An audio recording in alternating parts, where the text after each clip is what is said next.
Saudações fraternais, Max Mário com vocês, canal Tempo de Salvação.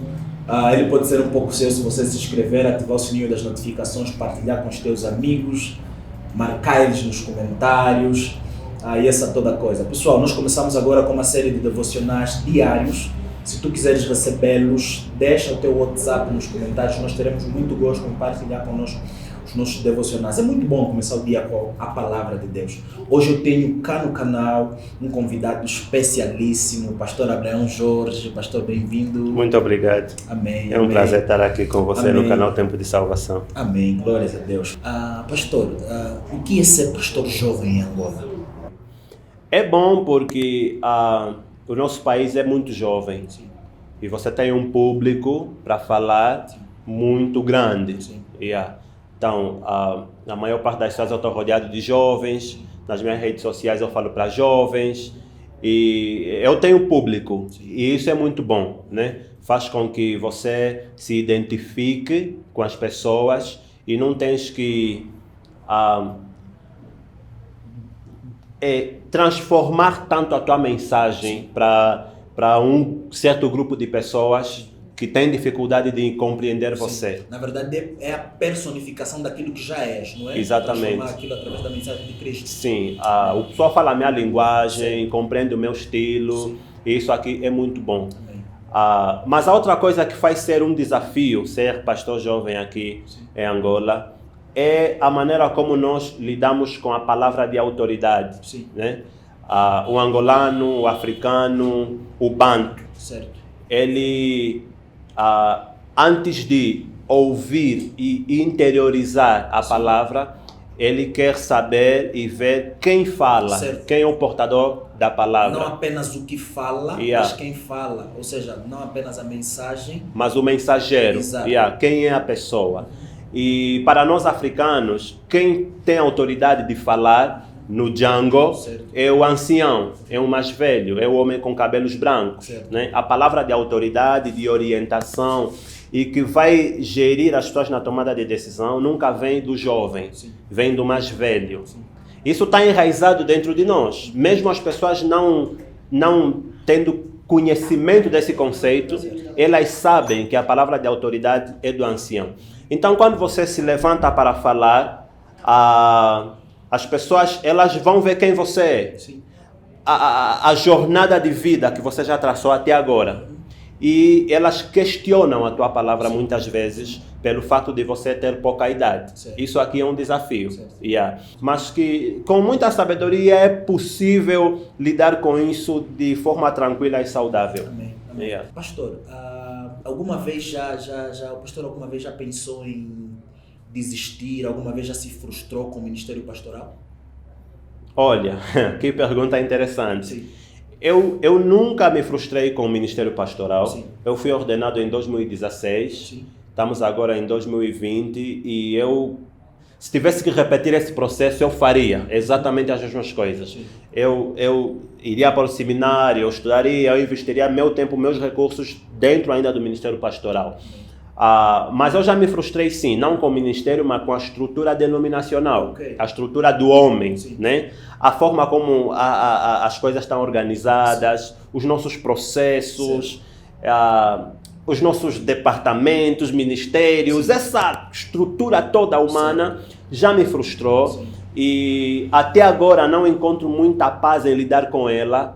A minha oração sempre é que Deus me dê uma maneira de continuar a pastorear pessoas sem depender dessas estruturas todas que mais limitam a pessoa, mais limitam a mensagem, burocratizam o serviço. É um sistema que às vezes inibe o potencial da pessoa, né?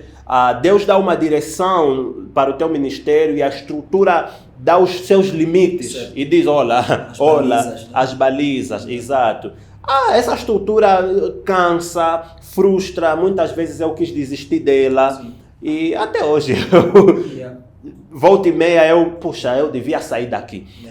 Mas o ministério pastoral em si não, eu tenho muito prazer, mas a estrutura denominacional, religiosa... Houve uma vez que o pastor falou que desde pequeno foste chamado já pastores de adolescentes, pastores de jovens, Yeah. não é? Yeah. E isso Yeah. foi imprimindo em ti alguma coisa? Exatamente. Yeah. A minha história com Deus, ela é assim. Eu sou uma dessas pessoas que nasceu na igreja. Sim.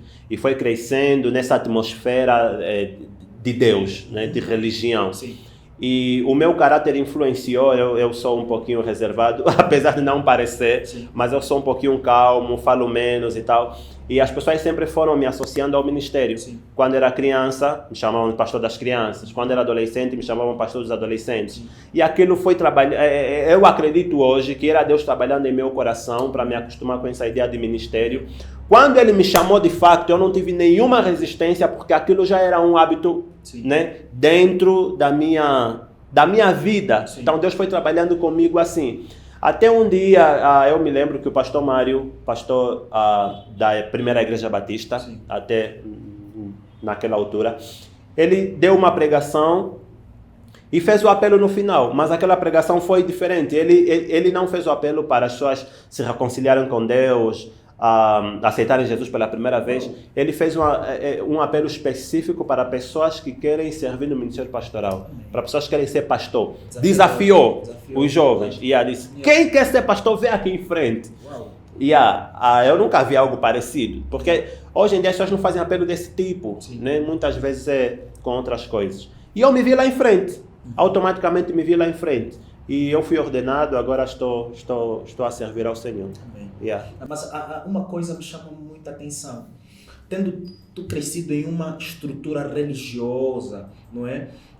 Nascido em uma família provavelmente cristã e seres tão relevante quanto tens mostrado para nós. É como que, sei lá, uau, como é que é possível? Um pastor que nasceu na igreja, está dentro dessa estrutura religiosa, mas é tão relevante, é tão descolado, como diz o brasileiro. Yeah. Nossa, isso eu tento Sim. fazer alguma coisa, dirigir o meu ministério de modo que eu seja útil Sim. na vida das pessoas. Amém. Uma das minhas orações desde o tempo da adolescência é que eu não passe por essa terra a passeio, Amém. em vão. Amém. Eu sempre quis marcar Glória a Deus. vida das pessoas. Amém. E eu tento dirigir a minha vida nesse sentido. Uma das coisas que me amedronta, né? Se alguém perguntar qual é o teu maior medo, o que me amedronta é ter uma vida insignificante. Amém. Uma existência medíocre. Passar por aqui Yeah. sem você realmente fazer alguma coisa para os outros. Amém. O Oliveira Paulo, inclusive, traduziu muito bem esse sentimento. Ele diz ter significado na vida do outro. Amém. Ele falou isso já há muito tempo, nem sei se ele Yeah. lembra agora Yeah. que falou isso para mim, Yeah. mas isso marcou muito a minha vida até hoje. Inclusive, hoje de manhã eu estava a pensar, pelo que eu serei lembrado quando morrer, Uau. né? Uau. Pelo que eu serei lembrado. Isso aqui me atormenta e eu passo o dia a tentar fazer alguma coisa Yeah. dentro dos meus limites, né? Do meu raio de ação, Amém. para que eu faça a vontade de Deus. E olha só, uma curiosidade. Esse nome relevante Sim. nasceu no sentido de eu me cobrar relevância. Amém. Muito bom. Já que eu tenho um canal com nome relevante, eu preciso viver sempre com essa ideia de que eu preciso fazer jus a esse nome. Yeah. Então, coloquei isso para que possa ser uma cobrança de mim mesmo. E eu tenho estado a desafiar os irmãos lá da nossa congregação para chamarmos a nossa igreja de Igreja Batista Relevante, no sentido de a gente não dormir enquanto a nossa igreja não fazer a vontade de Deus na vida das pessoas e ser relevante na vida das pessoas. Para que quando nós descansamos no conforto, nós nos lembramos, isso não é o nosso nome, Yeah. não é isso que nos caracteriza. Então, temos estado a seguir aí. Muito bom, muito bom. Pastor, eu quero fazer uma pergunta, uma espécie de provocação, né? É comum nos nossos dias as pessoas assemelharem pastores jovens indo para o ministério com dinheiro. Como é que é essa relação do pastor, igreja, dinheiro? Como é que é? Hoje nós vemos essa relação muito mal gerida. Sim. Infelizmente, não tivemos bons exemplos, boas referências de pastores a lidarem com dinheiro, né? Eu, pelo menos, cresci a ouvir escândalos de pastores a lidarem com dinheiro. Sim. Yeah. E por causa disso, há hoje uma ideia de que pastor e dinheiro são assim. Né? Dedo em unha. Pastor gosta de dinheiro. Yeah. Infelizmente, por causa é uma vergonha das referências que ouvimos. E atualmente, nós vimos ainda um caso aí da Igreja Universal, um escândalo da igreja agora sendo dividida por causa do dinheiro. As pessoas agora pensam que um pastor e o dinheiro são, né, o pastor está em busca do dinheiro, inclusive é pastor porque quer dinheiro. É o modo mais fácil que encontrou para ter dinheiro, infelizmente. Esse é um lado. O outro lado é que o pessoal também pensa e acha que o pastor não deve ter dinheiro. O pastor deve, já que entrou no ministério pastoral, faz o... qual é? A teologia do voto de pobreza. Exatamente, o voto de pobreza, né? Então, nenhuma nem a outra estão certas. O pastor pode ter dinheiro se ele trabalha para isso. Né? Eu conheço alguns pastores empresários e é legítimo. É um dinheiro limpo, vem do trabalho dele.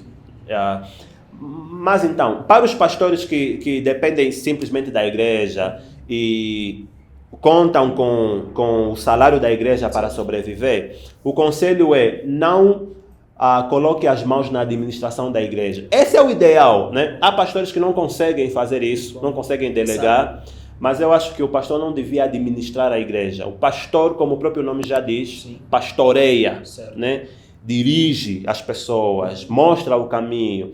A administração, além de levar muito tempo, mancha muitas vezes, às vezes também sem querer, o nome do pastor. E Max, o pastor trabalha com seu nome. O nome do pastor, a reputação do pastor é um instrumento do seu trabalho.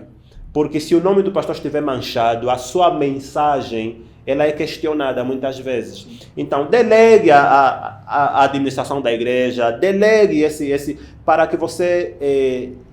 se proteja, proteja o ministério e proteja o nome de Jesus também na boca do povo. Porque veja, a Universal passou por isso, o pessoal é a igreja, agora é toda a igreja. Um pastor passa por isso, são os pastores.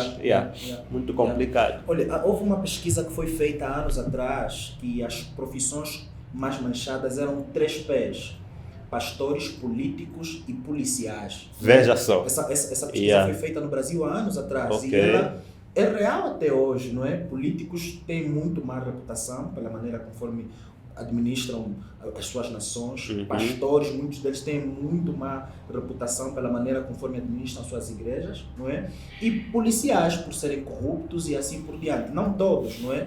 É extremamente lamentável. Com muita pena. E vê que esses 3 P's são pessoas que eles trabalham diretamente com o povo. São pessoas que deviam receber do povo confiança. Né? O polícia por causa da proteção, o político por causa das políticas que ele faz para dirigir a cidade, e os pastores por causa do lado espiritual e religioso das pessoas. Então, deviam receber por parte do povo muita confiança e credibilidade. Mas, infelizmente, estamos a caminhar para um lugar completamente diferente disso. É extremamente lamentável. Pastor, eu quero fazer uma outra provocação. Como é que é a relação da esposa do pastor, a irmã Matilde, com o ministério pastoral? Não é? Como é que é mais ou menos essa relação? Que provocação! Eu faço parte de uma denominação que não ordena mulheres.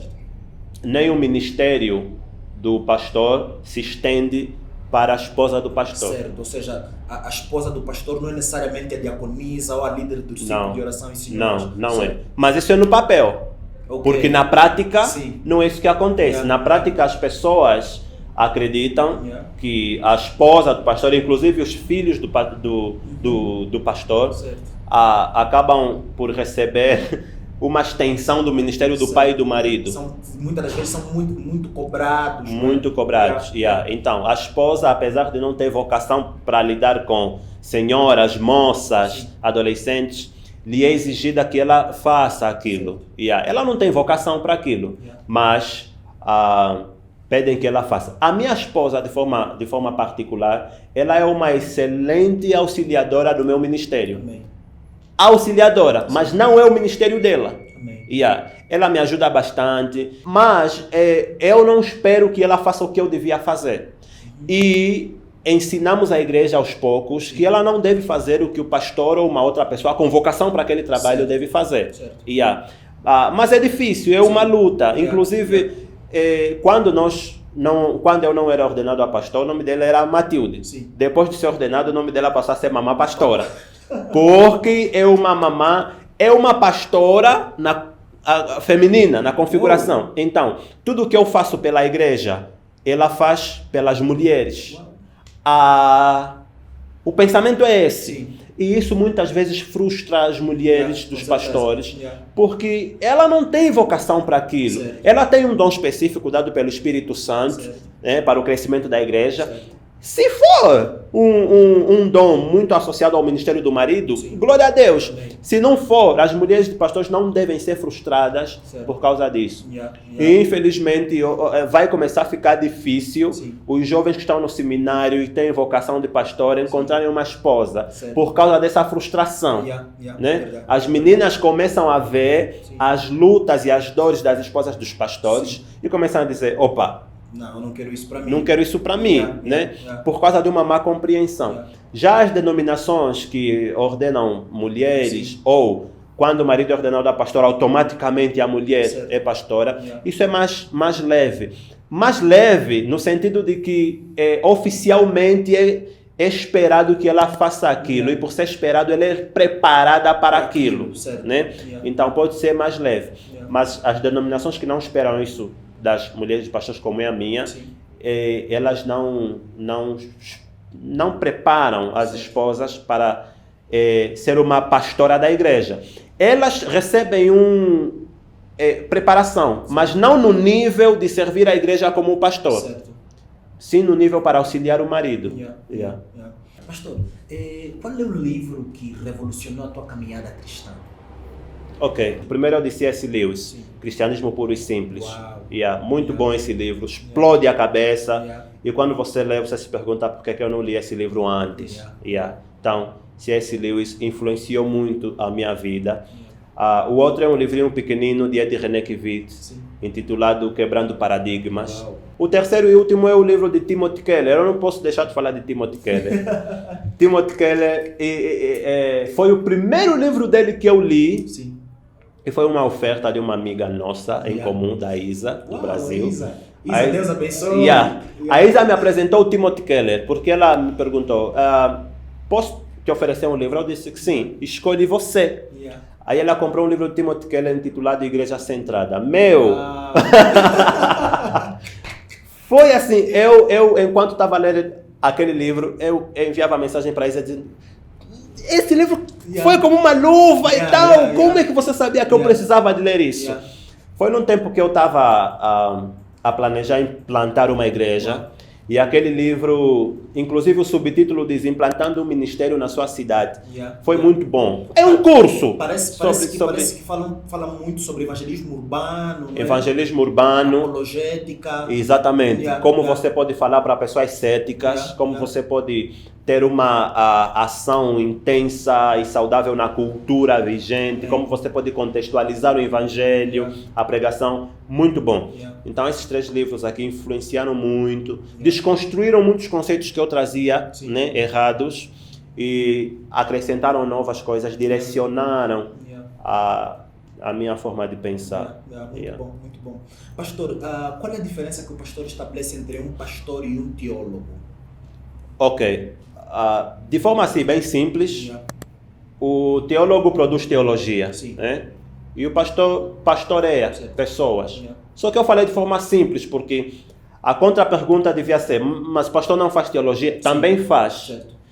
Só que eu tenho dito que a teologia do pastor é produzida no caminho, enquanto ele olha no olho, sente as inclinações da voz, as ênfases das pessoas, enquanto ele sente o pulsar do coração. Ele produz teologia para a aplicação prática, né, daquela pessoa. Eu acho que é aquela relação da ortodoxia, não é? Aplicada na ortopraxia. Exatamente. Então, esse cuidado. Exatamente.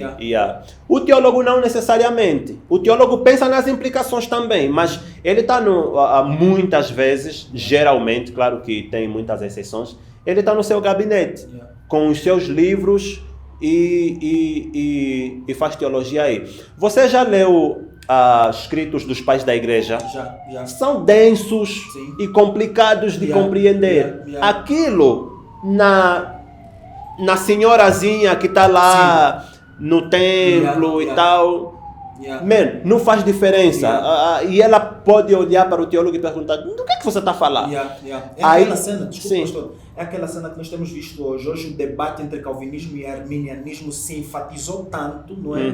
Que a mamã na igreja, não é? O papá na igreja, o jovem que quer ser salvo, deseja ter comunhão com Cristo, não precisa daquilo para nada. Exatamente. Não vai levar para nada. Não, Exatamente. Sério. É sério, eu acho que é uma perca de tempo, Sim. não é, que nós temos visto. Sim. E é lamentável. Olha, eu estou a rir porque lembrei de um pastor que disse, perguntaram a um dos membros dele, o que é a reforma?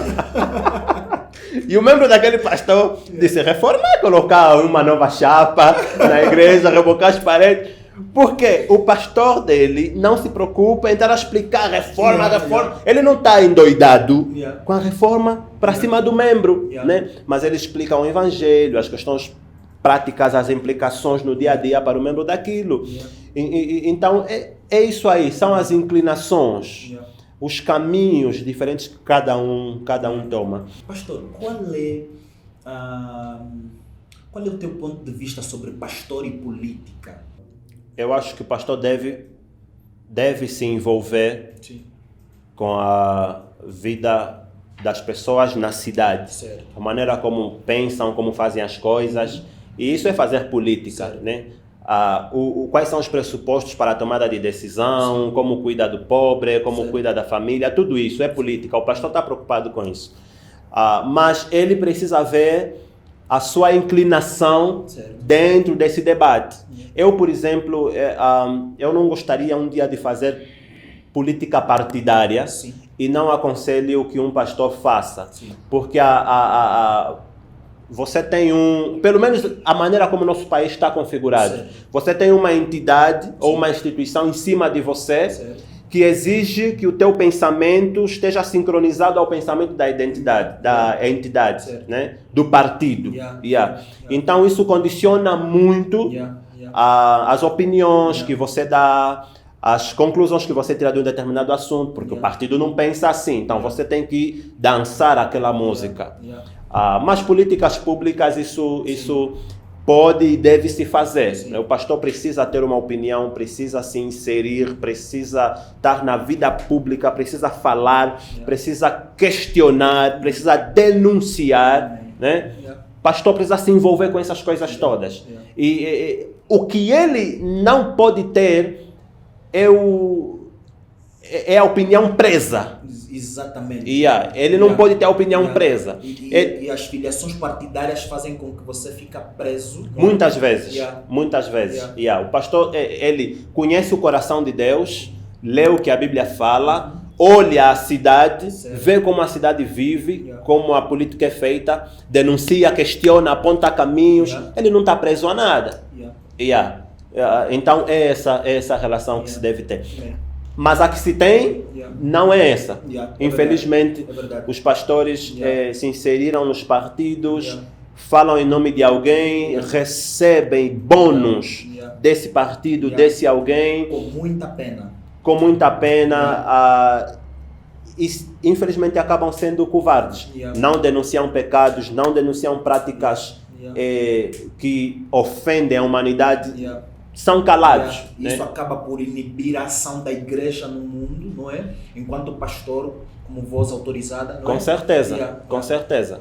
Então, faça a política, mas não prenda a tua palavra a nada, a ninguém. Porque a tua palavra está presa ao reino de Deus. Você fala pelo reino de Deus. Muito bom. Pastor, que livros recomendas para os nossos inscritos? Bom, John Stott. o seu livro intitulado O Discípulo Radical. Uau! Já leste, né? Não, não li, mas eu tenho um amigo, ele gosta muito de John Stott. John Stott. Nosso pai. O Discípulo Radical é bom, porque John Stott organiza o seu argumento em 8 características que um discípulo de Jesus Cristo precisa desenvolver. Tem muitas outras, ele assume isso, mas ele escolhe nesse livro se concentrar em 8. E nessas 8, são características que alcançam quase toda a sua vida. A missão, a vida na cidade, a vida com Deus, com o irmão, a semelhança com Cristo. Então esse livro aqui é de leitura fundamental para o cristão. Pessoal, é essa a nossa conversa que nós tínhamos hoje com o pastor Abraão Jorge.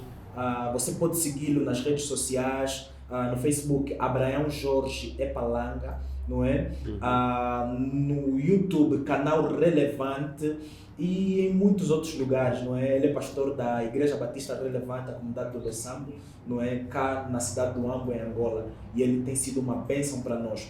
Pessoal, para você que está a assistir esse vídeo pela primeira vez, eu te peço simplesmente que se inscreva no canal, partilha com os teus amigos, deixa uma pergunta para o pastor Abraão Jorge, se calhar ele terá a oportunidade de responder, e ele vai se sentir muito feliz em saber que você tem algum carinho, algum afeto por ele, e é mais ou menos isso. Deus abençoe você e não se esqueça, é tempo de salvação. Tempo de salvação. Valeu.